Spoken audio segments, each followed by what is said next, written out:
Every time I go to H Mart, I think Mhm. of Yeah.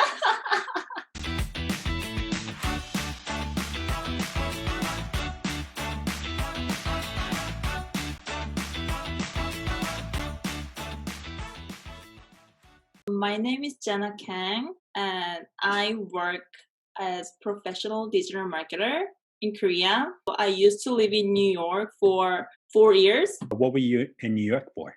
I got a job in New York, so I graduated school in Korea and flew to New York to work. My company was called H Mart. The H Mart is one of the biggest Asian supermarket in America. My job was managing the social media channels like Instagram, Facebook, and YouTube. So I put a lot of like Korean recipes, pictures, and videos. What did you think of New York before you moved? It's funny because I was really young and like I thought if I go to New York, most of people will be like white.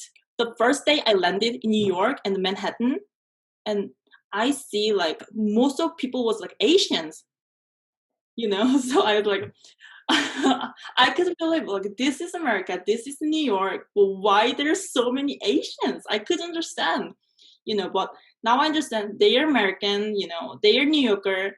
So where did you hang out most of the time in New York City? And actually, the first 6 months, I was a tourist. Every weekend, I went to like Statue of Liberty, Times Square, like Brooklyn. Like I went to all like tourist spots. And then I slowly begin living like New Yorker. So I go to like West Village, East Village. That's like where young New Yorkers like hang out.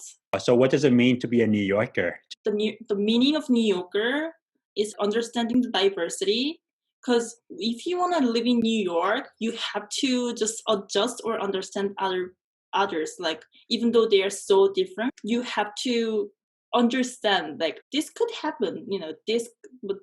Person could be like that. Everything could be possible.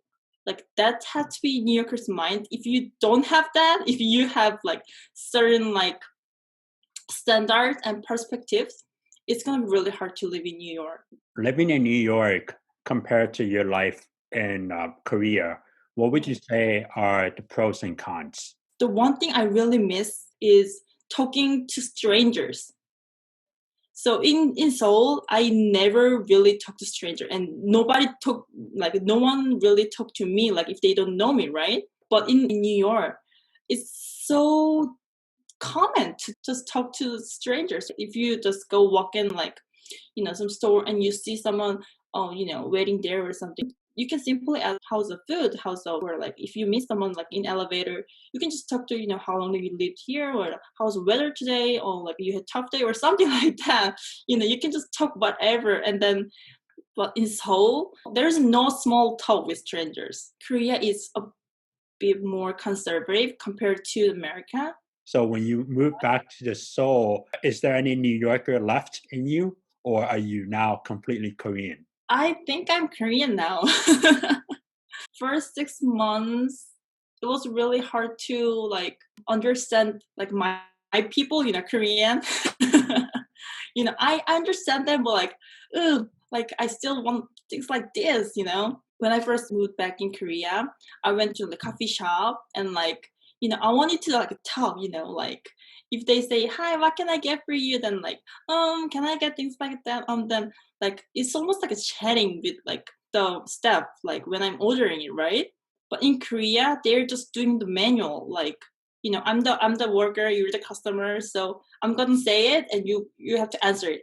There's no humanity talking, but now I'm accepting it. Are there any good things about being Korean now? This is the thing, like Koreans don't really talk to strangers, but like once they know you, once they get close to you, they're so caring. Let's say if I'm like in the office during the lunchtime and everyone asks me like, oh, why don't you eat lunch? Should I go buy something for you? Things like that. Everyone cares like why you don't eat lunch, things like that.